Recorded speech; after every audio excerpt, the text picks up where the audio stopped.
कानून की आंखों से हटी पट्टी और तलवार की जगह आया संविधान। आई होप आप सभी समझ गए होंगे मैं किस कंटेक्स्ट की बात कर रही हूँ। 16 अक्टूबर 2024, a very historical incident in the field of justice when the Honorable Chief Justice of India has introduced a new lady of justice in the Supreme Court of India।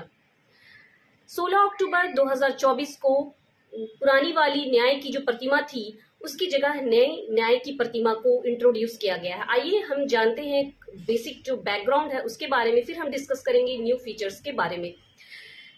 17th century में British period में पुरानी वाली जो प्रतिमा थी न्याय की प्रतिमा, उसको introduce किया गया था अंग्रेजों ने।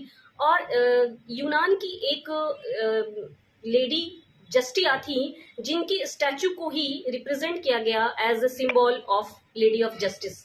अंग्रेजों के पीरियड में इसे सभी न्यायालयों में इसको इंट्रोड्यूस किया गया और तब से लेकर स्वतंत्रता के बाद से लेकर अभी तक इसी देवी की प्रतिमा को जो है फॉलो किया जा रहा था। Chief justice of India honourable supreme court ने इसे अब चेंज किया है और जो पुरानी वाली प्रतिमा थी उसके फीचर्स के बारे में हम जानेंगे।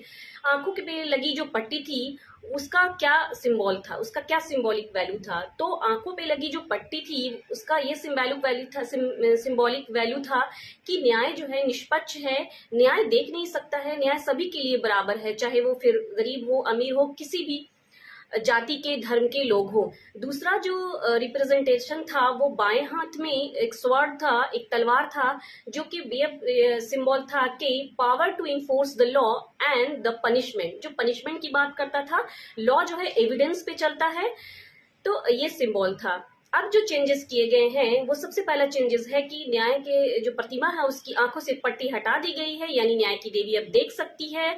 वो क्योंकि बहुत सारे ऐसे लोगों का कहना था कि जो कानून है वो अंधा है, तो अब जो है जो लेडी ऑफ जस्टिस है वो देख सकती है। Lady of justice white colour की है और इसे एक स्क्वायर प्लेट पर इसकी जो स्टैचू है वो सफेद स्क्वायर प्लेट पर है।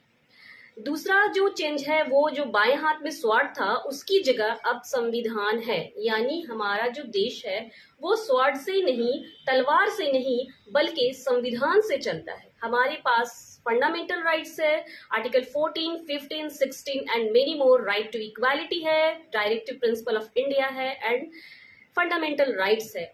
वहीं जो तराजू है वो बात करता है इक्वालिटी बिफोर लॉ की, जो दाएं हाथ में है। ऐसे ही लीगल अपडेट्स के लिए मेरी वीडियो को लाइक करें और ज़्यादा से ज़्यादा शेयर करें। Thank you.